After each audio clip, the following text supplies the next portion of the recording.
Hello friends, नमस्कार। Maths के last 2 videos में हमने नंबर सिस्टम का बेसिक कॉन्सेप्ट समझा था। बहुत बेसिक हमने चीज़ें पढ़ी थी।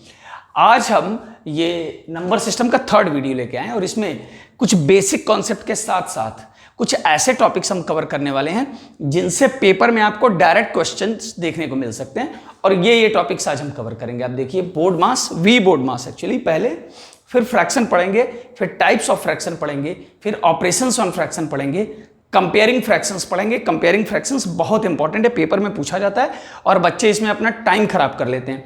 हम लोग ट्रिक से पढ़ेंगे और इनको सेकंड्स में सॉल्व करेंगे। और सबसे इंपॉर्टेंट है रिकरिंग डेसिमल्स, जिसमें बहुत सारे लोगों को जिनका मैथ्स बैकग्राउंड नहीं है उनको इसमें प्रॉब्लम होती है रिकरिंग डेसिमल्स में।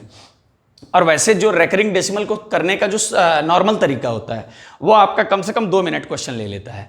हम ऐसा ट्रिक करेंगे जिससे मैक्सिमम 10 से 15 सेकंड में क्वेश्चन सॉल्व करना सीखेंगे। तो आप वीडियो के लास्ट तक बने रहें और हम एक एक करके सारे टॉपिक्स कवर करेंगे। तो सबसे पहले फ्रेंड्स हम बोर्ड मास से स्टार्ट करते हैं ना। सबसे पहले हम देखते हैं बोर्ड मास। देखिए, बोर्ड मास सबसे ज़्यादा इंपॉर्टेंट क्यों हो जाता है, और बोर्ड मास क्या है? वी बोर्ड मास है ना, इसको बोर्ड मास ऐसे भी पढ़ सकते हैं, वी बोर्ड मास, ठीक है ना। वी का मतलब क्या होता है? विनक्यूलम। वी का मतलब होता है विनक्यूलम। देख लीजिए, इंपॉर्टेंट है, पेपर में पूछा जाता है। लोग जनरली बोर्ड मास से बताते हैं, हम वी भी आपको बता रहा है, विनक्यूलम। और बी का मतलब होता है ब्रैकेट, है ना, ब्रैकेट। और ओ का मतलब होता है ऑफ, और डी का मतलब होता है डिवीजन,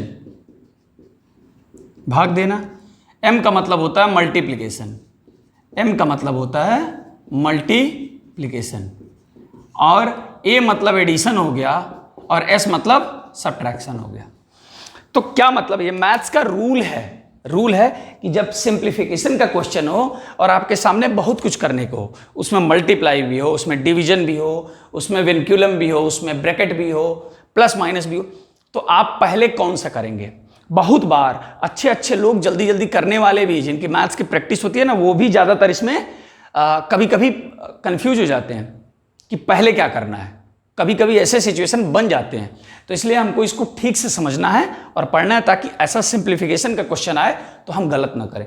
और सिर्फ सिंप्लीफिकेशन ही नहीं, मैथ्स में आप कभी भी कोई कैलकुलेशन करते हैं तो हर जगह कैलकुलेशन में बोर्ड मास का कॉन्सेप्ट फॉलो होता है। और अगर ये नहीं आता है तो समझो सिंप्लीफिकेशन और क्वेश्चन सॉल्व करने में हमेशा आप गलती करेंगे, ठीक है ना। तो इसका मतलब ये सीक्वेंस से क्या हो गया कि किसी भी क्वेश्चन में सबसे पहले विनक्यूलम हम सॉल्व करेंगे। विनक्यूलम को बार भी कहते हैं। कभी कभी आपने देखा होगा नंबर पे बार लगा होता है। जैसे मैं लिखूं 7/5 और इस पे बार लगा दूं, 7/5 पे बार लगा दिया तो इसको विनक्यूलम कहते हैं या बार कहते हैं। तो इसका मतलब सबसे पहले यही सॉल्व होगा, ठीक है ना। उसके बाद ब्रैकेट। अच्छा, ब्रैकेट देख लीजिए, ब्रैकेट 3 तरह का होता है ना। एक स्मॉल ब्रैकेट होता है ना, जिसको राउंड ब्रैकेट भी कहते हैं, ये सब आप जानते होंगे। एक कर्ली ब्रैकेट होता है, ऐसे बनता है ना। और एक स्क्वायर ब्रैकेट होता है, जिसको कुछ लोग बिग ब्रैकेट भी कहते हैं, स्क्वायर ब्रैकेट। तो ये सीक्वेंस स्ट्रिक्टली फॉलो होता है। सबसे अंदर मतलब सबसे पहले स्मॉल ब्रैकेट लगेगा, दूसरे नंबर पे करली लगेगा और तीसरे नंबर पे यानी सबसे बाहर की तरफ स्क्वायर ब्रैकेट होगा। और हम सॉल्व करना कहाँ से स्टार्ट करते हैं? अंदर की तरफ से सॉल्व करना। सबसे पहले सबसे अंदर से सॉल्व करना स्टार्ट करते हैं। ब्रैकेट्स के मामले में मैं बता रहा हूँ, सबसे पहले आप ये ब्रैकेट सॉल्व करेंगे, स्मॉल ब्रैकेट या राउंड ब्रैकेट, फिर आप करली ब्रैकेट सॉल्व करेंगे और फिर आप स्क्वायर ब्रैकेट सॉल्व करेंगे, है ना। तो ये ब्रैकेट का सीक्वेंस है, इसको याद रखिएगा, ठीक है। तो ब्रैकेट हो गया। उसके बाद ऑफ, जैसे अगर लिखा है ना 1/2 ऑफ 10, ऐसे अगर लिखा हुआ है तो ये हम सॉल्व करेंगे। इसमें क्या करते हैं? मल्टीप्लाई का साइन लगा के सॉल्व कर देते हैं ऑफ के जगह पे, है ना। अभी हम सारी चीज़ें देखते हैं। ऑफ के बाद हो गया डिवीजन और मल्टीप्लिकेशन, एडिशन, सब्ट्रैक्शन, ये हम सब लोग जानते हैं। अब ऐसा ना, इस पर कुछ क्वेश्चन करके देखते हैं। धीरे धीरे हम पहले आसान क्वेश्चन करेंगे, फिर थोड़े से टफ की तरफ बढ़ेंगे। तो देखते हैं कुछ क्वेश्चन, ये यहाँ पे लिखा रहेगा आप लोगों के ईज के लिए। और देखते हैं कुछ क्वेश्चन बनाते हैं। यहाँ पे हो गया 2 + 5 विनक्यूलम, आगे हो गया प्लस और बिग ब्रैकेट हमने लगा दिया और यहाँ पे लिख दिया -5 और लगा दिया +2 डिवाइडेड बाय 4 और करली ब्रैकेट यहाँ पे लगा दिया, यहाँ पे लिख दिया 4 - 7 और इंटू 4 डिवाइडेड बाई 2, है ना, और ये करली ब्रैकेट क्लोज कर दिया और है ना, हाँ यहाँ पे हम ऐसे कर देंगे इसको, ये 4 और 7 को हम पहले स्मॉल ब्रैकेट लगा देंगे और फिर करली ब्रैकेट और फिर स्क्वायर ब्रैकेट। तो ये हमने एक क्वेश्चन लिख दिया।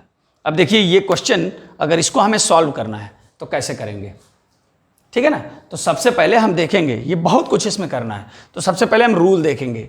वी बोर्ड मास, विनक्यूलम मैंने सबसे पहले बोला था, आराम से देखिए क्वेश्चन बिल्कुल समझ में आएगा।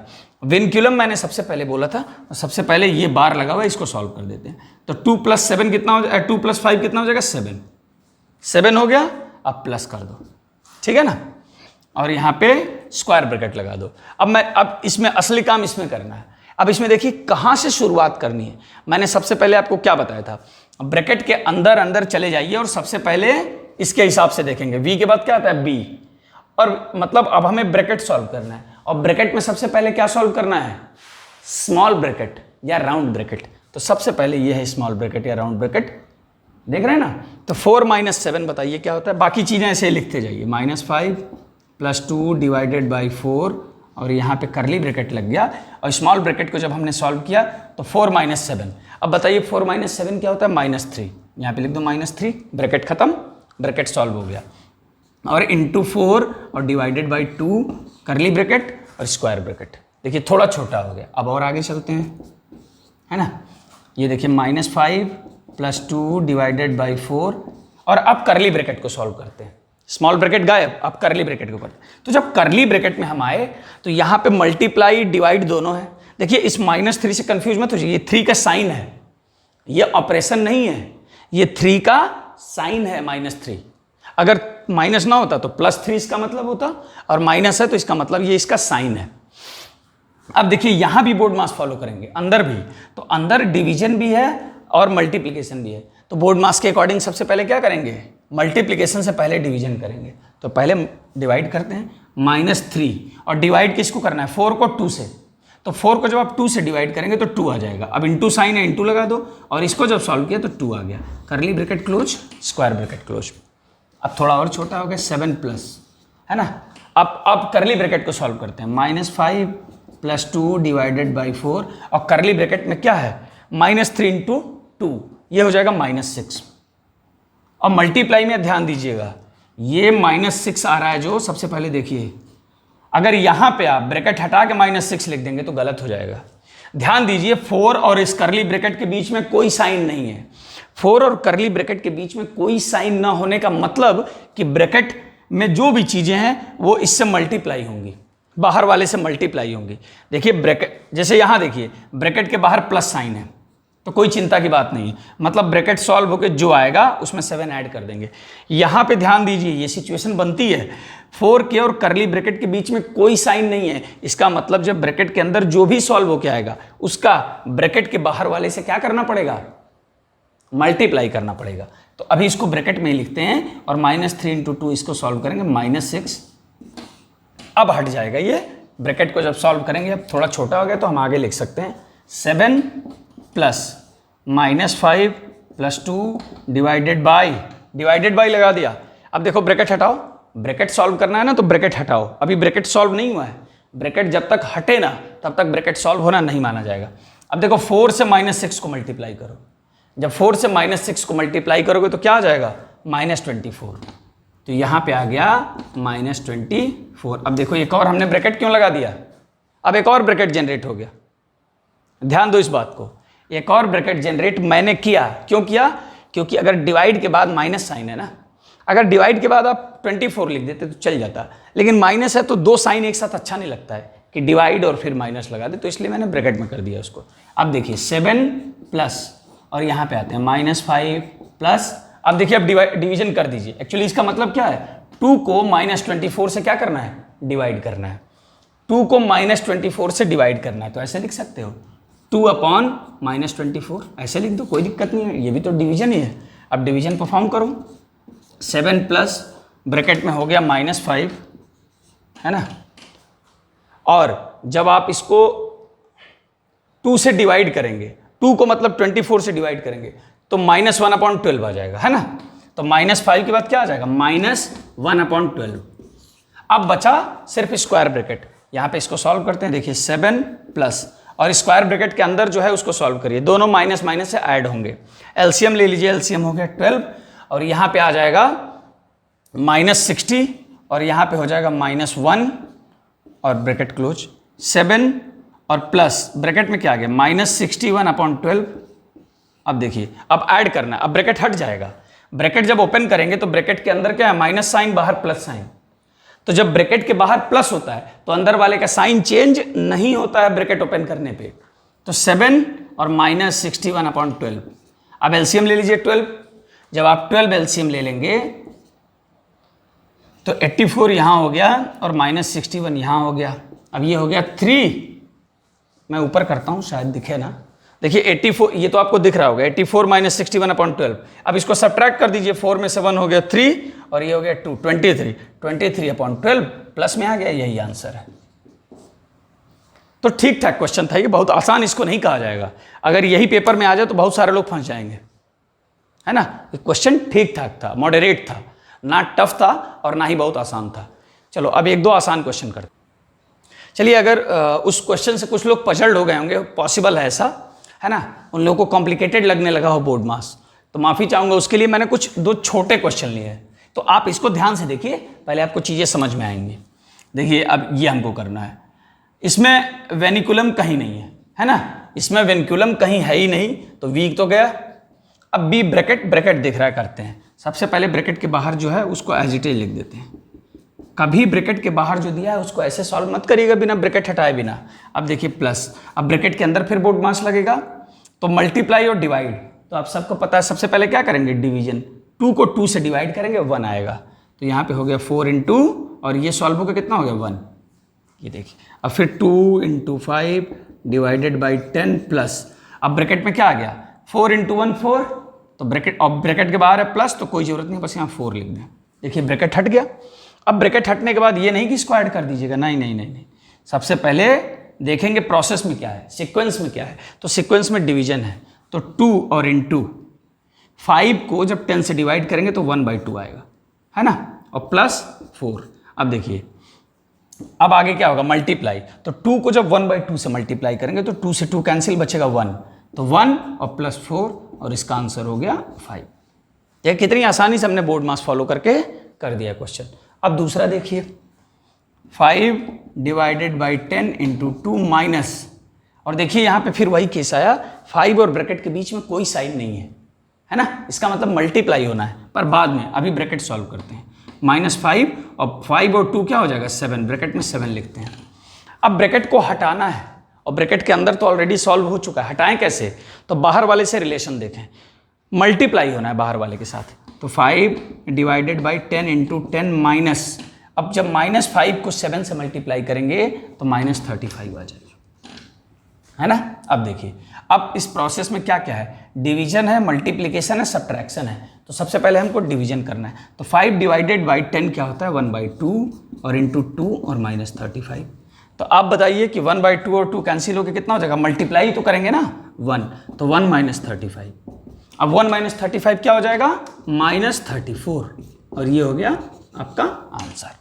ठीक है, तो उम्मीद है कि बोर्ड मास आपको समझ में आया होगा, और क्वेश्चंस आप लिखिएगा, प्रैक्टिस करिएगा, और अगर किसी में कंफ्यूजन हो तो कमेंट बॉक्स में जरूर लिखिएगा, मुझे अच्छा लगेगा उसको सॉल्व करने में। ठीक है, आप करते हैं नेक्स्ट टॉपिक। अब पढ़ते हैं फ्रैक्शंस एंड इट्स टाइप्स।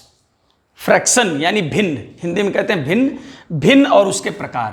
तो भाई भिन्न क्या होता है, सबसे पहले ये समझते हैं। देखिए भिन्न की अगर सही परिभाषा देखी जाए, हालांकि शायद जरूरी है कि नहीं, लेकिन आप जान लें तो ज़्यादा अच्छा है। भिन्न की अगर सही परिभाषा देखी जाए तो हमेशा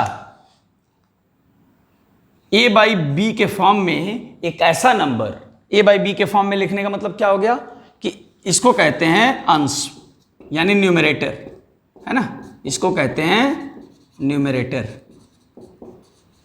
और b जो हर है, हर, इसको कहते हैं डिनोमिनेटर।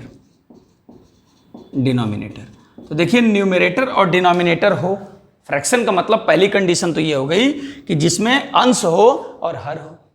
दूसरी बात, एक जरूरी कंडीशन ये भी होती है कि अंश यानी ए हमेशा हर से छोटा होना चाहिए।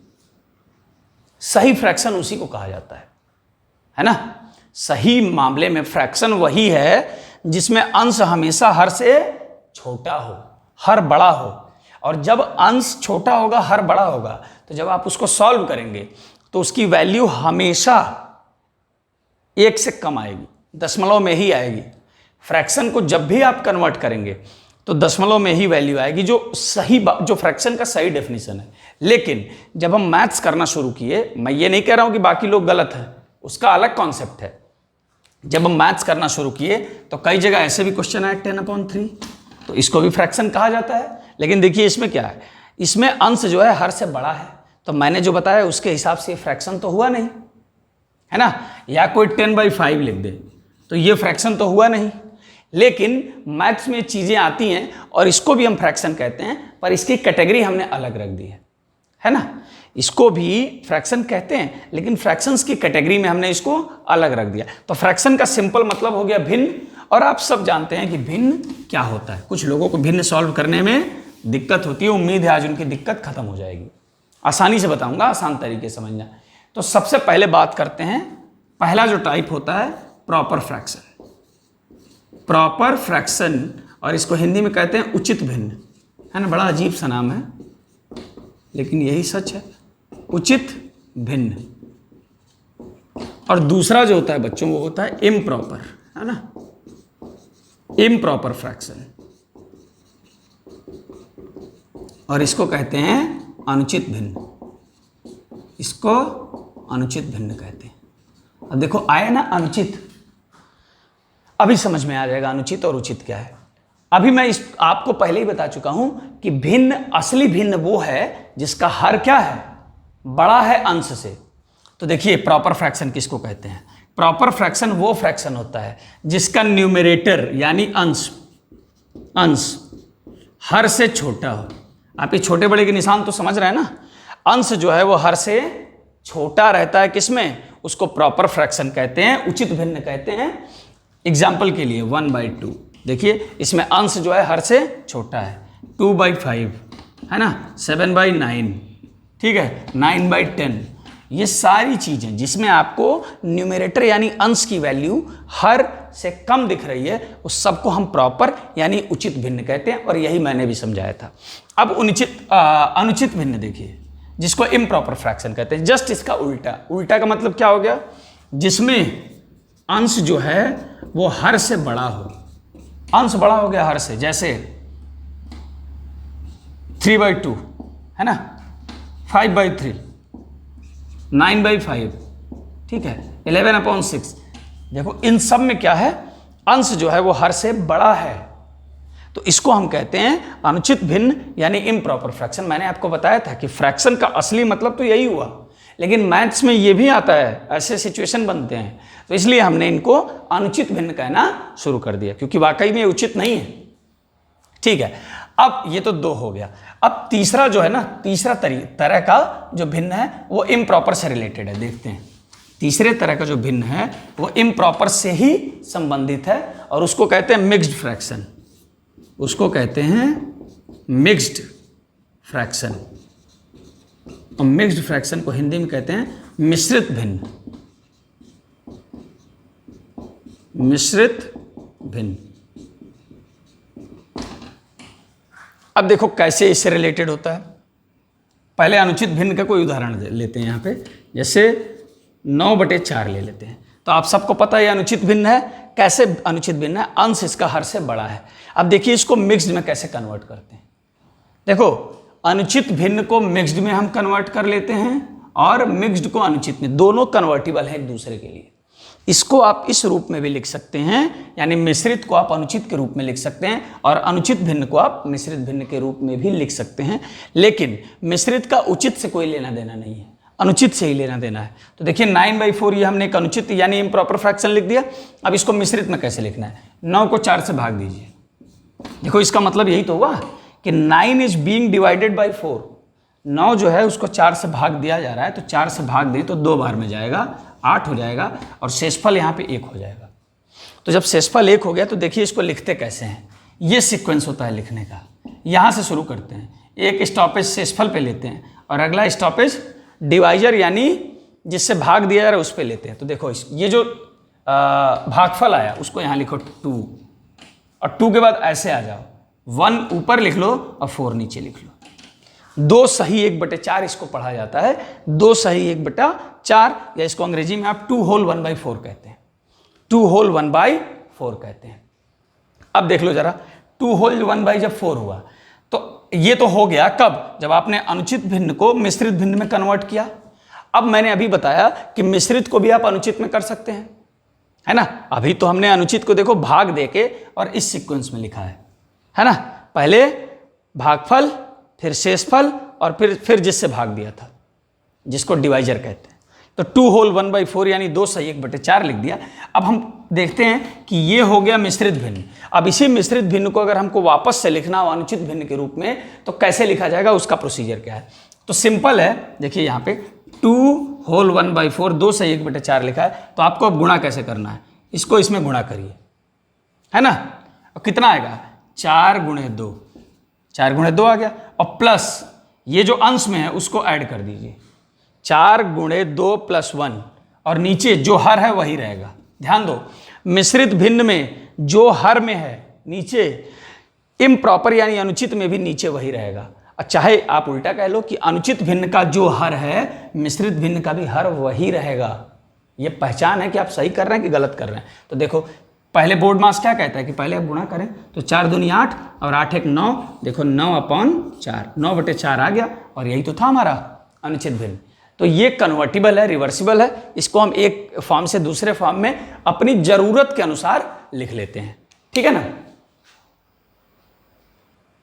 चलिए अब हम लोग देखते हैं कि फ्रैक्शंस पे जो अरिथमेटिक ऑपरेशन है वो कैसे लगाएंगे, यानी फ्रैक्शंस को जोड़ना हो, घटाना हो, गुणा करना हो, भाग करना हो, है ना। ये महत्वपूर्ण है। अच्छा, कुछ लोग ये सोच सकते हैं कि ये क्या बताने की चीज़ है, कुछ हम लोग इसमें ट्रिक भी देखेंगे कि जल्दी जल्दी कैसे सॉल्व किया जाए, है ना। ऐसे तो सब लोग सॉल्व कर लेंगे, पर यहाँ पे टाइम इंपॉर्टेंट है, क्योंकि एक क्वेश्चन पे आपका 1 मिनट से भी कम है ना। 90 मिनट है और 100 प्रश्न है, उसी में थोड़ा डिस्टर्बेंस भी होता है। अब देखिए गुणा सबसे पहले हम सीखते हैं।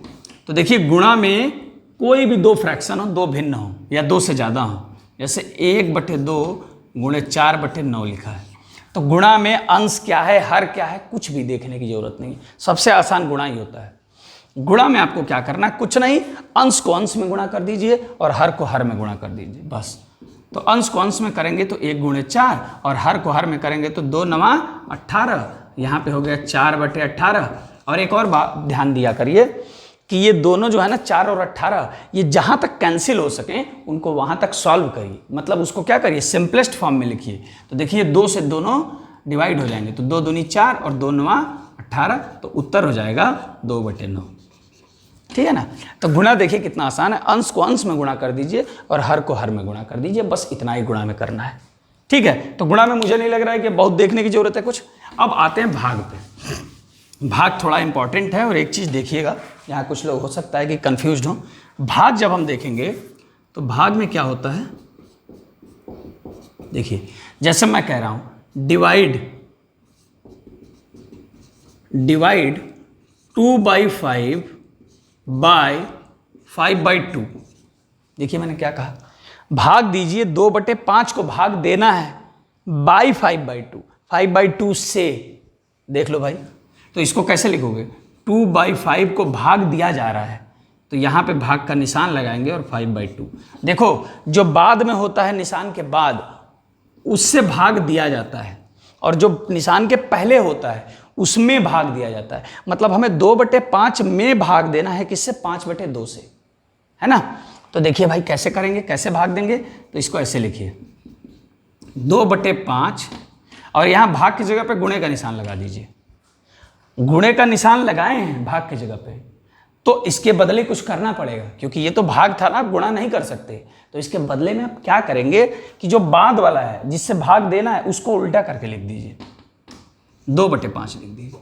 अभी ये क्या था, 5/2 था, जब हमने भाग की जगह पे गुणे का निशान लगाया तो 5/2 को हमने 2/5 लिख दिया। और अब आप देखिए फिर वही आ गया गुणा वाला, अंश को अंश में, हर को हर में, तो 2 दूनी के 4 और 5 × 5 = 25, 4/25 इसका उत्तर हो गया। ठीक है, अब इसमें कुछ एक टाइप, अब बाकी सारे आप ऐसे ही कर सकते हैं। अब देखिए एक क्वेश्चन जहां थोड़ा कंफ्यूजन कहाँ होता है, अगर कोई कहे डिवाइड 5/2/3, तो इसको आप ऐसे लिखेंगे 5/2/3। ध्यान दीजिए, मैं आपका कंफ्यूजन एक ही साथ दूर करूंगा। और एक मैं दूसरा क्वेश्चन लिख रहा हूं, डिवाइड 5/2/3, तो इसको भी आप ऐसे लिखते हैं 5/2/3। तो क्या ये दोनों एक जैसे दिख रहे हैं? क्या ये दोनों एक ही बात है? बिल्कुल नहीं। यहां पे आप 5 को 2/3 से भाग दे रहे हैं, यहां पे 5 में भाग देना है और किससे देना है? 2/3 से भाग देना है। यहां पे 5/2 में भाग देना है 3 से, याद रखिए। तो एक काम करते हैं ना, जब एक जगह फ्रैक्शन आ गया तो आप दूसरे को भी फ्रैक्शन के फॉर्म में लिखिए, भले ही वो इम्प्रॉपर फ्रैक्शन होगा, कोई फर्क नहीं पड़ता। एक जब फ्रैक्शन है तो कंफ्यूजन से बचने के लिए दूसरे को भी फ्रैक्शन बना लीजिए। कैसे बनाएंगे? 5 को आप क्या लिख सकते हैं बताइए? यहाँ पे 5 है तो हम 5 को 5/1 लिख सकते हैं, इसकी वैल्यू पे कोई फर्क नहीं पड़ेगा। 5 को आप क्या लिख सकते हैं? 5/1, मतलब आप 5/1 को डिवाइड कर रहे हैं 2/3 से। तो अभी मैंने क्या रूल बताया था कि ऊपर वाला तो ऐसे ही रहने दीजिए और जिससे हम भाग दे रहे हैं उसको गुणे का निशान लगा के उल्टा कर दीजिए, 3/2। अब गुणा करना तो आता है, ये 5 × 3 = 15, 2 × 1 = 2, ये आंसर हो गया। ये तो इसका हो गया जब हम 5 को भाग दे रहे थे 2/3 से। अब यहाँ देखिए 5/2 को हमने 3 से भाग देना है, तो 5/2 तो अपने फ्रैक्शन के फॉर्म में है, 3 नहीं है, तो 3 को 3/1 लिख देते हैं। अब फिर वही काम, 5/2 ऊपर है ऐसे ही रहेगा और जिससे भाग देना है यहाँ गुणे का निशान लगे और उसको उल्टा करके लिख दीजिए 1/3। उल्टा करके लिखने को रेसिप्रोकल कहते हैं। तो 5 को 1 से मल्टीप्लाई करेंगे 5 और 3 दूना 6, इसका उत्तर आ गया 5/6। देखिए दोनों उत्तर अलग अलग हैं, ये 15/2 आ गया और ये 5/6 आ गया। और इस तरह से अगर आप लिखते तो एक ही जैसा दोनों दिख रहा था। तो यहाँ कभी भी कंफ्यूजन हो बच्चे, जब इस तरह का हो कि एक जो है अपना होल नंबर में हो और दूसरा फ्रैक्शन में हो, तो उस समय आप क्या करेंगे? /1 लगा के और दोनों को फ्रैक्शन में बना लेंगे ताकि आप किसी भी कंफ्यूजन से बच सकें। ठीक है ना? अब देखिए जोड़ और घटाना फ्रैक्शन का देखते हैं, यानी भिन्न का। तो इसमें 2 तरह के प्रश्न बनते हैं। पहला ये, देखिए कभी भी हमको जोड़ना हो ना या घटाना हो तो सबसे पहले जो हमारी नज़र जानी चाहिए भिन्न के जोड़ घटाना पे, वो उसके हर पे जानी चाहिए। जैसे देखो मैं यहाँ लिखता हूँ 1/2 एंड +3/2।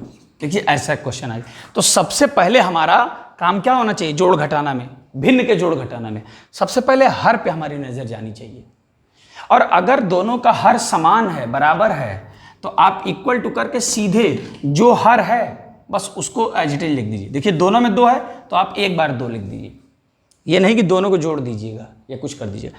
जो भी है दोनों बार उसको एक बार लिख दीजिए 2, और ऊपर वाले अंश को जोड़ दीजिए 1 + 3, तो ये हो गया 4/2, यानी उत्तर आ गया 2। ठीक है, अब ऐसे ही घटाने में भी करेंगे। देखो मान लो 3/2 में से 1/2 घटाना है, तो यहाँ भी वही काम करेंगे। जोड़ और घटाने के लिए प्रोसेस बिल्कुल एक ही है।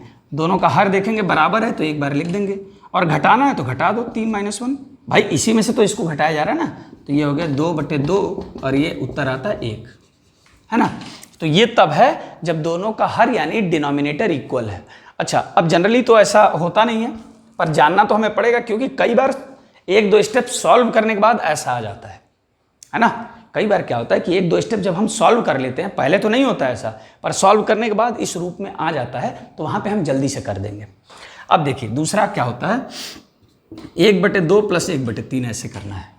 ठीक है, तो अभी तो मैं आपको LCM SCF बाद में पढ़ाऊँगा, है ना? लेकिन यहाँ पे थोड़ा सा ये आप जानते हैं कि जब फ्रैक्शन को आप ऐड या सब्ट्रैक्ट करते हैं तो LCM लेना पड़ता है। ठीक है, तो इतना तो LCM आपको पता ही होगा कि आप ले लें। देखिए तो यहाँ पे हम क्या करेंगे, जब नंबर छोटे हों तो आप LCM मत लीजिएगा। बड़े नंबर हों, जैसे यहाँ पे 60 दिखे, 80 दिखे, 70 दिखे, 40, 44 इस तरह का अगर हर दिखे तो आप LCM लीजिएगा। छोटा दिखे तो एलसीएम मत लीजिएगा, आपका समय बचेगा। सीधे क्या करिए, क्रॉस मल्टीप्लिकेशन करिए, जिसको वज्र गुणन कहते हैं हिंदी में। तो देखो इसके हर को इससे, इसके अंश से 3 एकम 3 और प्लस साइन है तो प्लस लगाइए, 2 एकम 2, ठीक, और नीचे दोनों को मल्टीप्लाई करिए, 3 दूना 6 आ गया, 5/6 आंसर हो गया। ठीक है, जैसे एक और प्रश्न देखते हैं, 1/4 और प्लस 2/5। अच्छा, जनरली ये कब और आसान पड़ता है, जब ये दोनों नंबर जो है ना, इनका एलसीएम क्या होता है, इनका एलसीएम वही होता है जो इनको गुणा करने पे मिले, यानी इसका HCF 1 होता है। इनका जो मसा होता है 1 होता है 4 और 5 का। अभी हम लसा मसा पढ़ेंगे, अगर आपको अभी बात ना समझ में आ रही है तो कंफ्यूज होने की जरूरत नहीं है, पर जनरली इसका एलसीएम लेने की जरूरत तब तो बिल्कुल नहीं है जब ये दोनों क्या हो, दोनों का हाईएस्ट कॉमन फैक्टर HCF यानी महत्तम समापवर्तक 1 हो। तो देखो 4 और 5 का महत्तम समापवर्तक क्या होगा, 1 ही तो होगा। तो इसको तो बिल्कुल, इसमें तो वज्र गुणन लगाइए फट से। देखिए 5 को 1 से करिए 5 एकम 5, प्लस साइन है तो प्लस लगाइए, 4 को 2 से 4 दूनी 8 और नीचे 5 चौको 20, 8 5 13/20 आपका उत्तर हो गया। तो यहाँ पे एलसीएम लेके अगर आप करेंगे उससे कम समय में, उसके आधे समय में ऐसे आप कर लेंगे जब आपको एलसीएम नहीं लेना है। अब हाँ, जब बड़े नंबर होते हैं तो एलसीएम लेना भी पड़ता है। अब देखिए ये क्वेश्चंस, अब इनमें जो मैंने आपको बताया था वज्र गुणन विधि, क्रॉस मल्टीप्लिकेशन, अगर वो करेंगे तो ज़्यादा टाइम लगेगा। देखिए अब इसमें एलसीएम लेना क्यों आसान होता है, ये 30 ये 60, हमें पता है कि 30 और 60 का एलसीएम क्या हो जाएगा, 60 होगा। लगभग पढ़ेंगे हम, अगर आपको नहीं आ रहा तो परेशान होने की जरूरत नहीं है। 30 और 60 का एलसीएम 60 सीधे, और यहाँ पे ऊपर क्या लिखते हैं इन दो जगह पे, पहली बात तो बीच में प्लस साइन है तो यहाँ प्लस लगा दो, एक यहाँ आना है और एक यहाँ आना है, तो क्या आता है। अब देखो अगर कोई इसमें कंफ्यूज हो कभी तो यहाँ पे एक ट्रिक बता दे रहा हूँ, देख लो। जो एलसीएम आया उसको यहाँ लिख लो और गुणा कर दो किससे, पहले भिन्न से, 1/30 से। तो 30 दूनी 60, 2 एकम 2, यहाँ पे 2 लिख दो। पहले भिन्न से एलसीएम को गुणा करो, जो आए वो पहली जगह पे लिखो। ऐसे ही दूसरे भिन्न को एलसीएम से गुणा करो, 1/60 गुणे 60, 60 से 60 कैंसिल, 1 यहाँ लिख दो, 2 1 3, 3/60। 3/60 सिंपलेस्ट फॉर्म में नहीं है, इसको सॉल्व किया सकता है। 3 एकम 3, 3 दूनी 26, 1/20 इसका उत्तर आ गया, है ना, 1/20 इसका उत्तर आ गया। और अगर आप वज्र गुणन विधि से करते, चलो करके देख लेते हैं। 60 एकम 60 प्लस 30 एकम 30 अपॉन 6 3 18, 1800। तो अब आप ऐड करोगे फिर 60 और 30 90 और बटे 1800, है ना। फिर 1 0 से 1 0, 9/180, तो 9 एकम 9 और 9 दूनी 18, 20, 1/20। तो ये तो मुझे बताने में आपको इतना समय लगा है ना, जो मैं ये प्रोसेस बता रहा था 2 और 1 लाने का। अदरवाइज ये एलसीएम लेने वाला ऐसे क्वेश्चंस में जिसमें डिजिट्स बड़े हों उनमें ज़्यादा आसान रहता है। खासकर डिजिट बड़े से मतलब नहीं है, आपको क्या ध्यान देना है कि दोनों का हाईएस्ट कॉमन फैक्टर अगर 1 आ रहा है तो एलसीएम मत लीजिए, सीधे मल्टीप्लाई करिए। हाईएस्ट कॉमन फैक्टर HCF यानी मसा अगर 1 आ रहा है तो सीधे गुणा करिए, सीधे गुणा करिए, और कोई ज़रूरत नहीं कुछ करने की, सीधे गुणा करिए। लेकिन यहाँ पे तो भाई HCF 1 नहीं आ रहा है ना, दोनों देखो 30 से भाग चला जाएगा, 30 एकम 30 ये भी, 30 दूनी 60 ये भी, तो यहाँ तो 1 से बहुत ज़्यादा है HCF। अब ऐसे ही इन दोनों को करते हैं। देखो 45 और 90, 45 के पहाड़ा में 90 आता है 2 बार में, तो इसका एलसीएम हो गया 90। देखो एलसीएम का मतलब क्या होता है ना, वो छोटी से छोटी संख्या जो इन दोनों के टेबल में यानी पहाड़ा में आ जाए। तो छोटी से छोटी संख्या चाहिए, तो 90 ही तो है छोटी से छोटी संख्या। 90 जो है वो 45 के पहाड़ा में 2 बार में आ गया और 90 के पहाड़ा में 1 बार में आ गया, है ना। तो छोटे से छोटी संख्या 90 है, लीस्ट कॉमन मल्टीपल उसका नाम है। देखो अब 90 आ गया, अब माइनस यहाँ लगा दो, माइनस है तो अब वही काम करो जो मैंने बताया था, 1/45 भिन्न अलग लिख लो और गुणा कर दो एलसीएम से 90 से। 45 दूनी 90, यहाँ पे आ गया 2 और यहाँ पे 1/90 और गुणे 90 कर लो, 90 90 से कट गया, 1 आ गया, 1/90 आपका उत्तर हो गया। एलसीएम से ये करना काफ़ी आसान है। अब ऐसे ये देख लो, 15 और 90 दोनों अलग अलग हैं और दोनों थोड़े बड़े नंबर लग रहे हैं, और ख़ास बात यह है कि दोनों का HCF 1 नहीं है ना। 15 का देखो मल्टीपल है 90, 15 के पहाड़ा में 90 आएगा, तो दोनों के पहाड़ा में कौन सा ऐसा छोटी से छोटी संख्या है जो दोनों के पहाड़ा में आ जाए, तो 90 ही है। तो यहाँ पे लिख देते हैं 90, ठीक है ना। 90 हमने एलसीएम ले लिया, 15 के पहाड़ा में भी 90 आ जाएगा, 90 के पहाड़ा में भी 1 बार में 90 आएगा। अब फिर वही काम, 1/15 और गुणे 90। ये वैसे आप प्रैक्टिस कर लेंगे तो ये आपको अलग से नहीं करना पड़ेगा, मुझे तो ऐसे ही दिख रहा है 15 छक्के 90 और 90 से 90 कट गए 1/7/90, है ना। तो इसमें तो सेकंड्स टाइम लगते हैं, 2-4 सेकंड 5 सेकंड में आप आंसर निकाल देंगे। लेकिन जो लोग नए हैं उनके लिए बता रहा हूँ 1/15, 15 छक्के 90, यहाँ पे 6 और 1/90 और गुणे 90 कर लिया, 90 से 90 कट गया 1, तो ये मैंने देखिए यहाँ पे 1 लिखा है, ठीक है। तो ये हो गया, अब आगे करते हैं। चलिए अगला टॉपिक है कंटिन्यूड फ्रैक्शन, जिसको हिंदी में कहते हैं सतत भिन्न।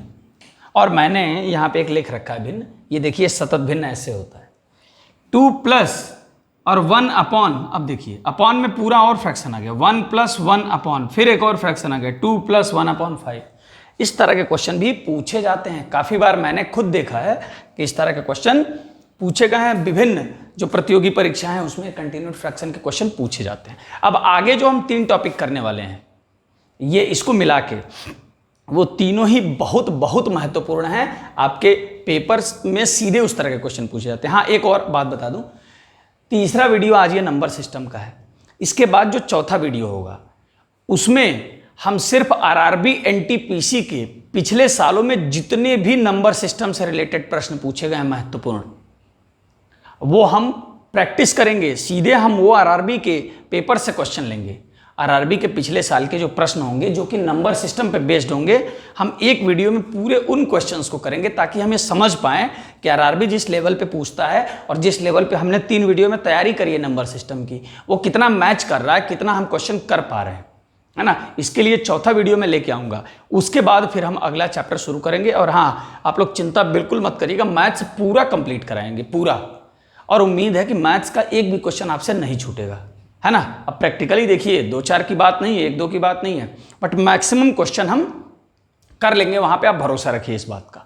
देखिए कंटिन्यूड फ्रैक्शन, कंटिन्यूड फ्रैक्शन में नीचे से शुरू करते हैं, बिल्कुल याद रखिएगा, बिल्कुल यहाँ से शुरू करते हैं। आप बताओ इसको आप क्या सॉल्व करोगे ऊपर से, जब यहाँ हर है ही नहीं तो क्या सॉल्व करोगे, इसका हर इतना बड़ा है तो ये तो इसलिए यहाँ पे कहाँ से शुरू करते हैं, बिल्कुल नीचे से। देखो ये दिख रहा है सॉल्व करने लायक, तो लिखते हैं यहाँ पे 2 + 1 अपॉन 1 + 1 अपॉन, अब इसको सॉल्व करो 2 + 1/5।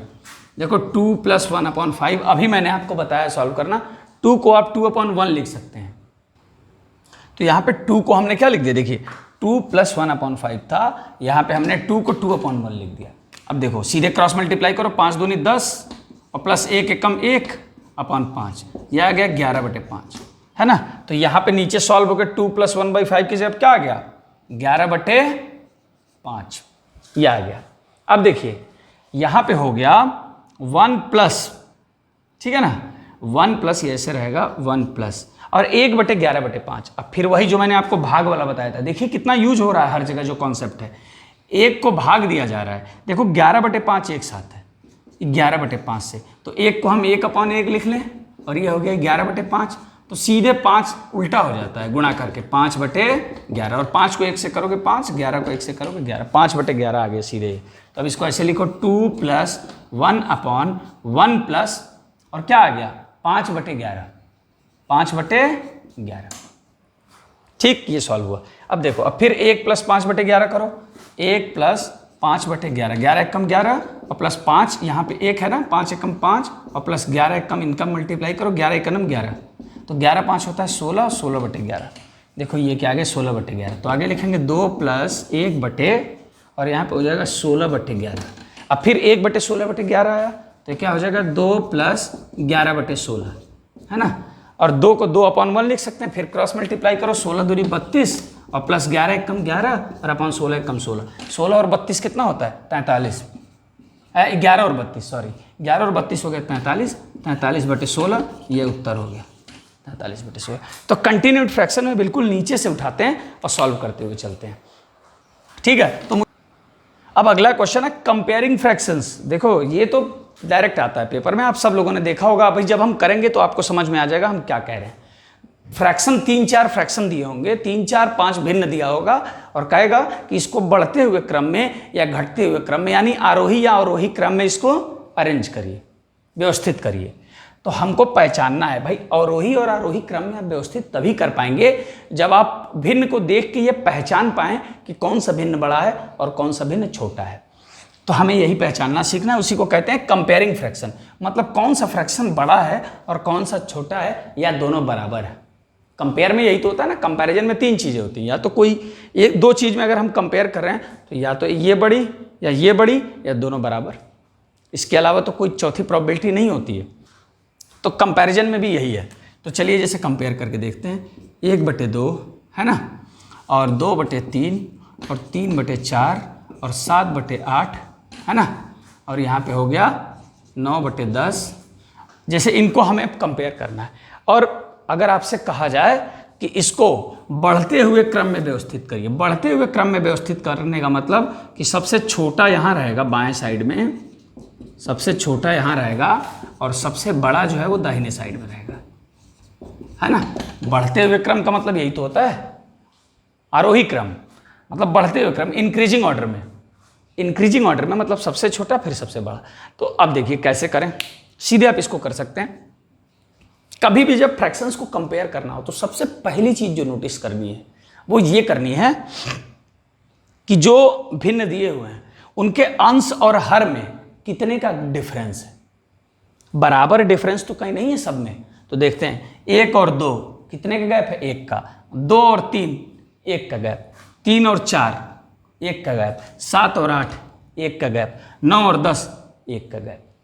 तो जब गैप बराबर हो, एक से मतलब नहीं है 2-2 का गैप हो, 3-3 का गैप हो, 4-4 का गैप हो, लेकिन जो भी गैप हो अगर सारे भिन्न में वो गैप और अंश और हर का जो गैप है, जो डिफरेंस है, वो अगर बराबर हो सब में, है ना, तो आप सीधे क्या करेंगे, जिसका अंश सबसे बड़ा है वो भिन्न सबसे बड़ा होगा, और जिसका अंश सबसे छोटा है वो भिन्न सबसे छोटा होगा। तो सबसे छोटा हो गया 1/2, और इससे बड़ा हो गया 2/3, और इससे बड़ा हो गया 3/4, और इससे बड़ा हो गया 7/8, और इससे बड़ा हो गया 9/10, क्योंकि 9 का जो अंश था वो सबसे बड़ा है और 1 का जो अंश है वो सबसे छोटा है। तो ये हमने बढ़ते हुए क्रम में लगा दिया, और इसको आप ऐसे भी लगा सकते हैं, है ना, समझ गए होंगे। ये बढ़ने, ये ज़्यादा का निशान है तो बढ़ते हुए क्रम में हमने इसको अरेंज कर दिया।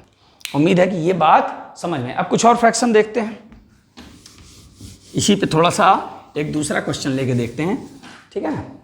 जैसे यहाँ पे लिख दिया 8/11, और यहाँ पे लिख दिया 5/8, और यहाँ पे लिख दिया 4/7, ठीक है ना। ये हो गया। और इसमें अगर पूछा जाए कि इसको जो है वो घटते हुए क्रम में लगाइए, घटते हुए क्रम में व्यवस्थित करिए, है ना। घटते हुए क्रम में अगर हमको इसको व्यवस्थित करना है तो इसका मतलब सबसे बड़ा सबसे बाएं साइड रहेगा, है ना, सबसे बड़ा इधर रहेगा और फिर सबसे छोटा इधर दाहिने साइड में रहेगा। घटते हुए क्रम का यही तो मतलब हुआ ना, कि मतलब सबसे बड़े से शुरू हो और सबसे छोटे तक जाए।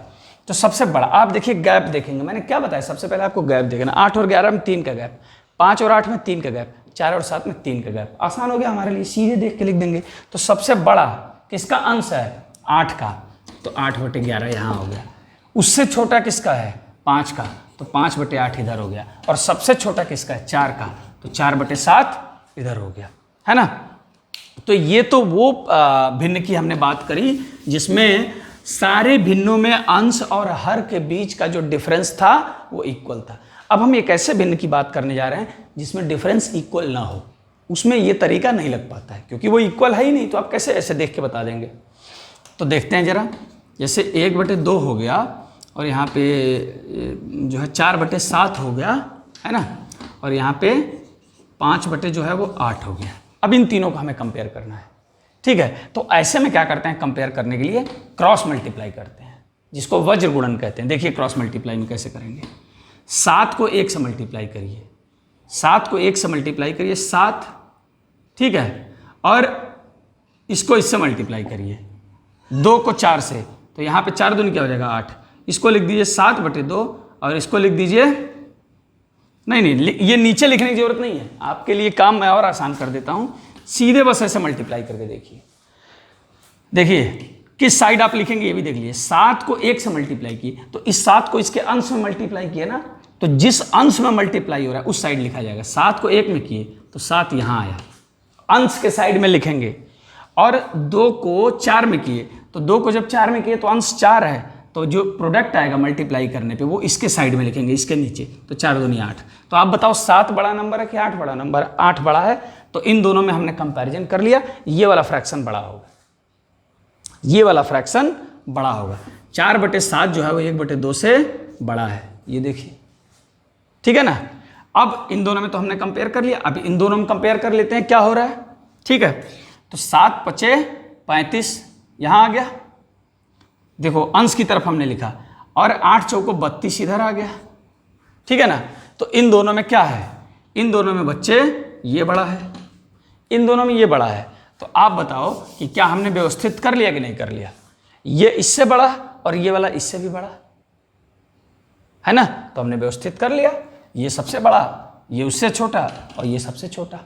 तो ये मेथड इसमें जो है ना, पहले जितना तो आसान नहीं है ये, लेकिन फिर भी कंपैरेटिवली ये सबसे आसान होता है। और नहीं तो दूसरा ये है कि आप सबका एलसीएम लीजिए और एलसीएम लेके और हर बराबर करिए और फिर तब कंपेयर करिए, है ना, तो वो थोड़ा ज़्यादा लंबा पड़ जाएगा, ये ज़्यादा आसान है, तो आप इससे करिएगा, ठीक है। और एक मैं क्वेश्चन लेके बताता हूँ आपको, जैसे 2/9 हो गया और 5/17 हो गया, ठीक है, 5/17 हो गया। अगर हमको ये पता करना है इन दोनों में कौन सा भिन्न जो है वो बड़ा है, तो क्या करेंगे, मल्टीप्लाई करिए। मैंने कहा अंश की तरफ लिखना है, 9×5 = 40, इसके हर को इसके अंश है, 9×5 = 40, और अंश की तरफ लिख दिया, नहीं 9×5 क्या होगा, 40 नहीं 45, है ना, तो हिंदी वाला थोड़ा गड़बड़ हो रहा है। 9×5 = 45 हो गया, तो इसको हमने अंश की तरफ लिख दिया, और 17 दूनी 34 हो गया।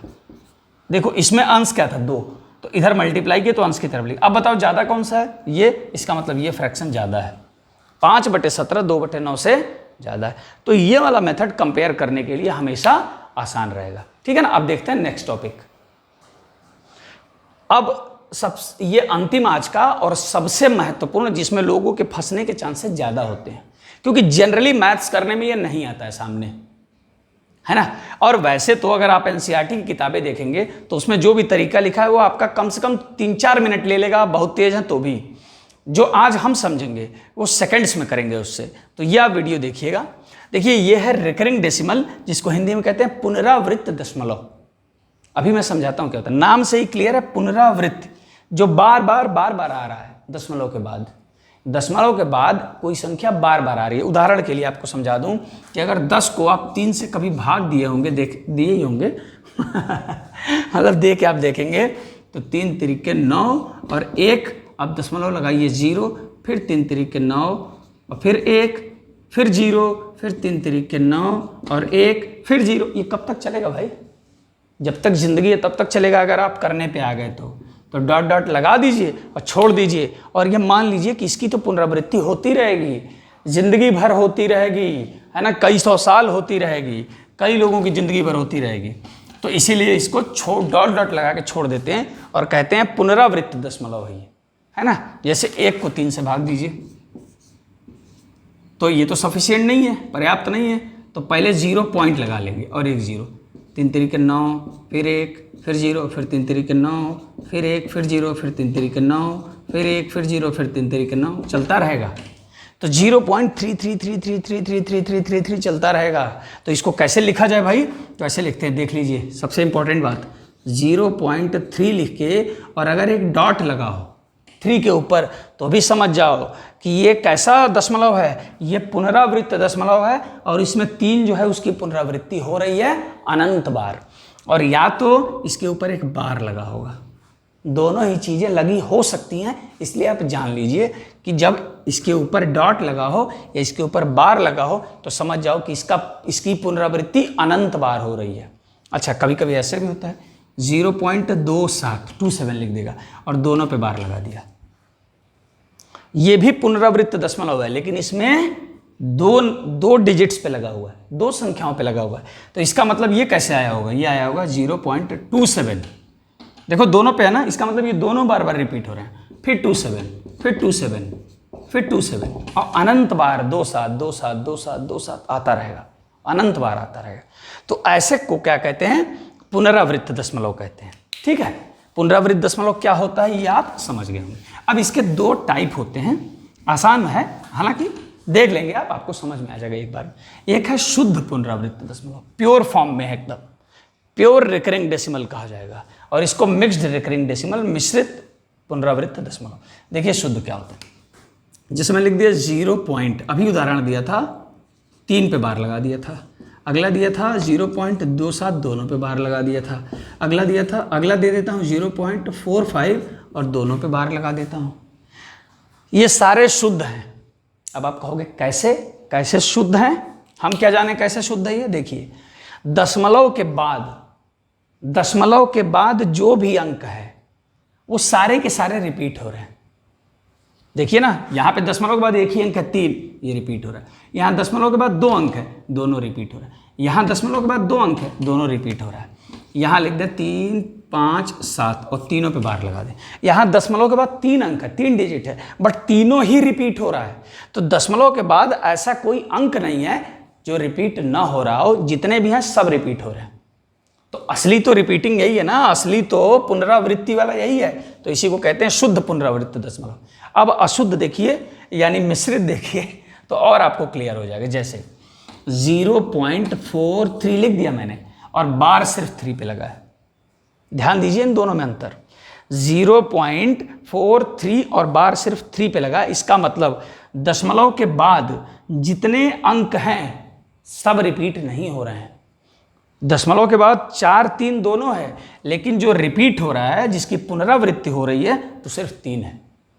4 की पुनरावृत्ति नहीं हो रही है। तो इसको अगर आप सही तरीके से लिखेंगे तो कैसे लिखेंगे? 0.4 और 3, 3, 3, 3, 3, 3 एंड सो ऑन। तो दशमलव के बाद एक नंबर तो ऐसा है, एक डिजिट तो ऐसा है जो रिपीट नहीं हो रहा है। तो ऐसे नंबर्स को मिश्रित पुनरावृत्त दशमलव कहते हैं। इसमें दोनों तरह के हैं, रिपीट होने वाले भी हैं और रिपीट नहीं होने वाले भी हैं दशमलव के बाद। इसीलिए इसको मिश्रित पुनरावृत्त दशमलव कहते हैं। और इसको शुद्ध जो हैं सब रिपीट होंगे। अब देखिए जो प्रश्न पूछा जाता है, अभी तक तो मैं आपको समझा रहा था कि क्या क्वेश्चन होता है, कैसे आप समझेंगे। अब जो है ना, चलो मैं मिश्रित वाला भी मिटाता हूँ, क्योंकि मैं अभी आपको शुद्ध वाला करना बताता हूँ। देखो इसमें करना क्या होगा, जैसे एक इसमें आपको दशमलव दे देगा, जैसे मैंने यही लिखा था ना 0.3 पे बार, ये शुद्ध पुनरावृत्त दशमलव है, ये दिया रहेगा और आपसे कहा जाएगा कि इसको फ्रैक्शन यानी भिन्न के रूप में परिवर्तित करिए। क्वेश्चन ये होगा इसका सही भिन्न रूप क्या है, और 4 ऑप्शन दिया रहेगा। 0.3 बार क्वेश्चन रहेगा और नीचे 4 ऑप्शन रहेगा, और इसका सही भिन्न रूप आपको लिखना होगा। तो इसको भिन्न में परिवर्तित कैसे कर पाएंगे भाई? 0.3333, चलो इसको शायद आप कर लें, क्योंकि आपने किया होगा तो आपको अंदाजा होगा कि 1/3 करने पे आता है। लेकिन यही तो नहीं रहेगा ना, 0.45 आ गया बार, ऐसे आ गया कि 0.45 दोनों पे बार है। अब करो, तो इसलिए हमको आना चाहिए प्रोसीजर कि हम कैसे इसको भिन्न के रूप में परिवर्तित कर देंगे। तो दोनों बता रहा हूं, देखो देखो ट्रिक देखो और लिखते जाओ। सबसे पहले क्या करेंगे, जितने भी नंबर हैं इसमें दशमलव के बाद, उनको सारे तो रिपीट ही हो रहे हैं, उनको एक नंबर के रूप में लिख लीजिए। यहाँ पे लिख लीजिए 3। कितना है? 3 ही तो है, 3 3 3 3 बार बार रिपीट हो रहा है, और कुछ है ही नहीं, 3 लिख लो। और नीचे क्या लिख लो, नीचे क्या लिख लो भाई जितनी बार ये, एक मिनट, हाँ सही है, ये पता नहीं क्यों कंफ्यूज हुआ था। 0.3 बार, तो इसमें नंबर क्या बन रहा है? 3 बन रहा है, 3 लिख लीजिए। और ये बताइए जो रिपीट हो रहा है वो कितने नंबर है, कितनी बार है, कितने डिजिट रिपीट हो रहे हैं, बस ये बताना है। कितने डिजिट रिपीट हो रहे हैं? सिर्फ एक ही डिजिट है, सिर्फ 3 है जो रिपीट हो रहा है। तो यहाँ पे जितने डिजिट रिपीट हो रहे होंगे उतनी बार 9 लिखना है। तो एक डिजिट रिपीट हो रहा है तो 1 बार 9 लिख लीजिए, 3/9, और इसको सिंप्लीफाई करेंगे तो 1/3, यही उत्तर हो गया। इसका मतलब 0.3 पे बार जो है इसको अगर हम भिन्न के रूप में लिखें तो 1/3 आएगा। अगला देखिए और आपको क्लियर हो जाएगा अगर ना हुआ। तो मैंने क्या बताया, सबसे पहले जो शुद्ध पुनरावृत्त, देखो जो शुद्ध पुनरावृत्त दशमलव होगा उसमें सारे के सारे दशमलव के बाद वाले वैसे ही रिपीट हो रहेंगे। तो आप उनको ऐसे ही एक नंबर की तरह लिख लो, 45। ऊपर 4 5 पे बार लगा, हमने इसको 45 लिख लिया, सीधे सीधे एक नंबर की तरह लिख लिया। अपॉन कितने डिजिट रिपीट हो रहे हैं बताओ? 2 डिजिट ना, 4 भी रिपीट हो रहा है और 5 भी रिपीट हो रहा है। तो 2 डिजिट है तो 2 बार नीचे 9 लिख दो, 99 है ना। 45/99। अब देखो ये 3 से डिवाइड हो जाएगा, 3 एकम 3, 3 पचे 15 और 3 सी हो गया 33, 15/33 आ गया, ये उत्तर है। तो ये हो गया शुद्ध पुनरावृत्त दशमलव, है ना। अब हम क्वेश्चन करते हैं किसके, मिश्रित पुनरावृत्त दशमलव। ठीक है, अगला है मिश्रित पुनरावृत्त दशमलव। अगर मिश्रित पुनरावृत्त दशमलव दिया है और उसको भिन्न के रूप में लिखना है तो थोड़ा अलग ट्रिक है, देखते हैं। ये मैंने ट्रिक लिख लिया है बोर्ड पे, आप चाहें तो इसको लिख लें और मेरे साथ इसको समझ लीजिएगा, ताकि लिखने के बाद भी आप कंफ्यूज हो सकते हैं अगर आप समझेंगे नहीं तो पहले तो लिख लीजिए, स्क्रीनशॉट ले लीजिए, उसके बाद मैं आपको समझाता हूँ। सबसे पहले देखिए मिश्रित और पुनरावृत्त दशमलव कैसे होता है। देखिए 0 और दशमलव के बाद 1 और 9 है, लेकिन जो रिपीट हो रहा है, जिसकी पुनरावृत्ति हो रही है वो सिर्फ 9 है, 1 की पुनरावृत्ति नहीं हो रही है। और इसी प्रकार 0.2956 है, जिसमें पुनरावृत्ति 5-6 की तो हो रही है, लेकिन 2 और 9 की पुनरावृत्ति नहीं हो रही है, और इसीलिए हम इनको मिश्रित पुनरावृत्त दशमलव की कैटेगरी में रख रहे हैं। अब देखिए इनको अगर रखना हो, इनको अगर हमें भिन्न के रूप में लिखना हो तो क्या करेंगे। सबसे पहले जो पूरी दशमलव के बाद जो संख्या है ना, जैसे आप उसमें संख्या लिख रहे थे ना पहले वाले में, शुद्ध वाले में, वैसे ही संख्या लिख लीजिए। तो 1 है और 9 है, तो संख्या पूरा क्या हो जाएगा 19। अब संख्या में से क्या माइनस करेंगे, ध्यान दीजिएगा, जो अपुनरावृत्त संख्या है, अपुनरावृत्त डिजिट अंक नहीं बोल रहा हूं, अपुनरावृत्त संख्या। यहां पे संजोग ऐसा है कि संख्या एक ही है, पर यहां पे अपुनरावृत्त संख्या कितना है, 29 है। यहां पे अगर अपुनरावृत्त संख्या को देखा जाए तो संख्या 29 बना रही है। अंक है 2 और 9, लेकिन अंक से मतलब नहीं, संख्या से मतलब है। यहां पे संख्या 1 है तो -1 कर दिए। अब देखो भाग किससे देंगे, 9 हमको लिखना है कितनी बार, जितनी बार पुनरावृत्त अंक है। तो बताओ इसमें पुनरावृत्त अंक कितने हैं, पुनरावृत्त अंक एक ही तो है, तो 9 हम एक बार लिखेंगे खाली। और 0 कितनी बार लिखेंगे, 9 के आगे, 9 के आगे 0 लिखना है कितनी बार, जितनी बार अपुनरावृत्त अंक है। तो अपुनरावृत्त अंक कितने हैं, एक ही है सिर्फ, तो एक बार 0 लिखेंगे, सॉरी। तो ये देखो 19 - 1 18 और अपॉन 90, 18 पचे क्या होता है,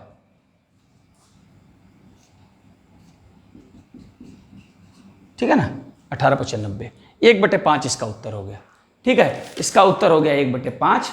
और अब हम अगला देखेंगे, अगला जब हम देखेंगे ये वाला, तो ठीक वैसे ही करिए। सबसे पहले संख्या लिखिए, तो हो गया 29 56। देखिए संख्या क्या हो गया 29 56, और 29 56 के बाद अब माइनस करिए। देखिए माइनस किसको करेंगे, जो अपुनरावृत्त संख्या है, तो 29 को माइनस करेंगे। ध्यान से समझ लीजिए इस बात को, पूरा पहले पूरी संख्या लिखिए और सब्ट्रैक्ट किसको करिए, जो अपुनरावृत्त संख्या 29 को। अब नीचे हमको 9 लिखना है और 0 लिखना है, ध्यान दीजिए। तो 9 हमको कितनी बार लिखना है, जितने डिजिट रिपीट हो रहे हैं, पुनरावृत्ति हो रही है। तो कितने नंबर है, 2 हैं, 5 और 6, तो 2 बार 9 लिख लेंगे। और कितने ऐसे नंबर हैं जिनकी पुनरावृत्ति नहीं हो रही है, 2 ऐसे नंबर हैं, 2 और 9, तो 2 बार 0 लिख लेंगे, तो 9900 नीचे आ गया। और ऊपर देखो जब इसको सब्ट्रैक्ट करोगे तो 16 में से 9 हो गया 7, और 4 में से 2 हो गया 2, और 9 और 2 2927/9900, ये आपका उत्तर हो गया, है ना।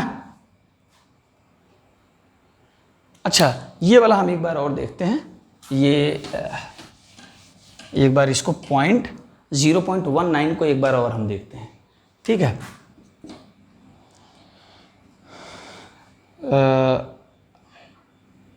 19 हमने पूरी संख्या लिख ली, और माइनस अपुनरावृत्त कितना है 1, तो -1 कर दिया, यही तो है 1। और नीचे 9 और 0, तो 18/90 आ गया, है ना। तो ये कितना हो जाएगा, 18 × 90, 1/5 ही हो रहा है, लेकिन 1/5 को अगर हम 1 से डिवाइड करें तो 0.2 आ जाएगा, है ना। ठीक है, 0.19 आ रहा है, और वैसे क्या आ जाएगा 0.2 आ जाएगा। चलिए देखते हैं इसको, है ना, अभी इसको देख लेते हैं। देखिए ऐसा, इसमें क्या हुआ, ये 0.1 और 9 पे बार है। ये जब मैंने ट्रिक से सॉल्व किया, ये ट्रिक आपके सामने लिखा हो, तो ये 1.1/5 आ गया।